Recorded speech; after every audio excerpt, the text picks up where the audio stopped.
ராதே கிருஷ்ணா. வணக்கம். நான் உங்கள் சுகியம்மா பேசுகிறேன். சுகிநிகேதனத்தின் முதல் நவராத்திரிக்கு உங்கள் எல்லாரையும் வரவேற்கிறேன். இன்றைக்கி நவராத்திரியோட 2ஆம் நாள். இன்றைக்கி நம்ம வழிபட வேண்டிய தெய்வம் பிரம்மச்சாரிணி, அதாவது ஸ்ரீ ராஜராஜேஸ்வரி அப்படின்னு இந்த அம்மாவை சொல்லுவாங்க. இந்த அம்மாவை போருக்கு போகிற அரசர்கள் எல்லாம் வணங்கிட்டு போவாங்களாம், வெற்றி கிடைக்கணும் அப்படிங்கிறதுக்காக. இந்த அம்மாவை முல்லைப்பூவாலையும் மறு இலையாலையும் அர்ச்சனை செய்யலாமா, நைவேத்தியமாக மாம்பழமும் புளிசாதமும் வைக்கலாமா, கேசரியும் செய்யலாமா. அதே மாதிரி இந்த அம்மாவுக்கு பிடித்த நிறம் பச்சை. இந்த அம்மாவை வழிபட்டோம் அப்படின்னாக்கா நம்மளுக்கு தனம் தானியம் எல்லாமே சேருமா.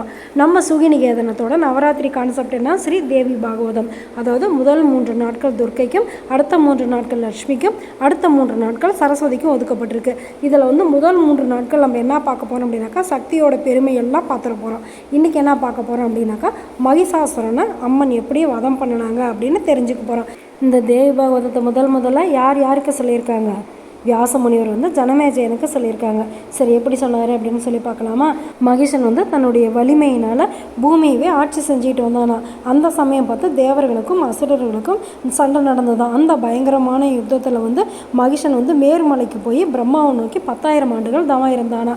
அப்படி தவம் இருக்கும்போது பிரம்மா அவனுக்கு காட்சி கொடுத்து உனக்கு என்ன வரம் வேணும் அப்படின்னு சொல்லி கேட்டதுமே, அதுக்கு மகிஷன் எனக்கு மரணமே இல்லாத வரம் வேணும்னு சொன்னதுமே, அது யாருக்குமே கிடைக்காது அப்படின்னு சொன்னாராம். உடனே மகிஷன் என்னை பெண்களை தவிர வேறு யாராலையுமே எனக்கு மரணம் ஏற்படக்கூடாது அப்படின்னு வரம் கேட்டானா. சரின்ட்டு பிரம்மாவும் கொடுத்துட்டாராம். அந்த வரத்தை வாங்கினதுமே உடனே மகிஷன் என்ன பண்ணிட்டான், இந்திரலோகம் எல்லா லோகத்தையுமே நம்ம ஆட்சி பண்ணிடணும் அப்படின்னு சொல்லிட்டு இந்திரலோகத்துக்கு தன்னுடைய தூதனை அனுப்பி இந்திரனை சண்டைக்கு கூப்பிட்டாராம். இல்லைனாக்கா எங்கேயாவது ஓட சொல்லு அப்படின்னாங்களாம். உடனே இந்திரனுக்கு கோபம் வந்துருச்சான்.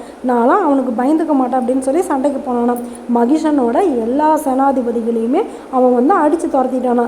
இதை பார்த்ததுமே மகிஷன் என்ன பண்ணனான், தன்னுடைய மாயையினால் எல்லாம் நிறையா மகிஷனை உருவாக்கி அவங்க கூட போர் செய்ய அனுப்பினானா. இதை பார்த்ததுமே தேவர்கள் எல்லாருமே பயந்துக்கிட்டு பிரம்மா கிட்ட போனாங்களாம். பிரம்மாவும் என்னால் எதுவும் முடியாது அப்படின்னு சொன்னதுமே எல்லாரும் விஷ்ணு கிட்ட போனாங்களாம். விஷ்ணு கிட்ட போனதுமே விஷ்ணுவும் நம்மளால் ஆகிறது எதுவுமே இல்லை, நம்மளை எல்லாருக்குள்ளாரையுமே இருந்து நம்மளை இயக்கிறது ஒரு சக்தி தான், அதனால் அந்த சக்தி தான் நம்மளை காப்பாற்றணும் அப்படின்னாங்களாம். அப்போ சிவபெருமான் வந்தாராம். சிவபெருமான் கிட்ட ஆலோசனை கேட்டதுமே சரி எல்லாருமே சக்தியை வணங்குவானாங்களாம். ஒவ்வொரு தெய்வத்துக்கிட்ட இருந்தும் ஒவ்வொரு உறுப்புகள் வந்துச்சான்.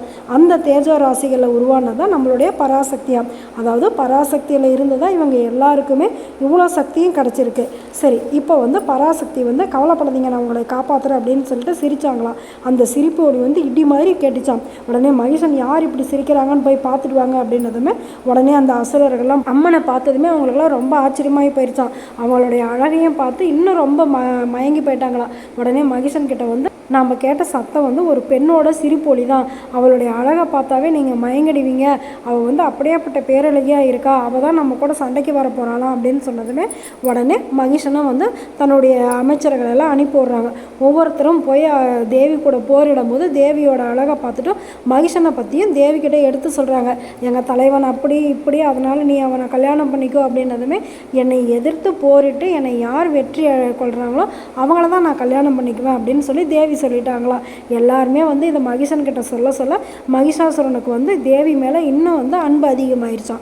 உடனே அவனை என்ன பண்ணனான், எல்லாருமே இறந்துட்டாங்களே அப்படின்னு சொல்லிட்டு மகிஷாசுரனே போகிறான்.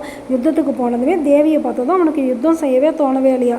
உடனே தேவி கிட்ட எவ்வளவோ கதைகள்லாம் சொல்லி என்னென்னவோ ஆசை வார்த்தை பேசினானா. ஆனாலும் தேவி மயங்கவே இல்லையா. நீ என்னை போரில் வெற்றி அடைஞ்சிட்ட அப்படின்னாக்கா நான் உன்னை கல்யாணம் பண்ணிக்கிறேன் அப்படின்னாங்களா.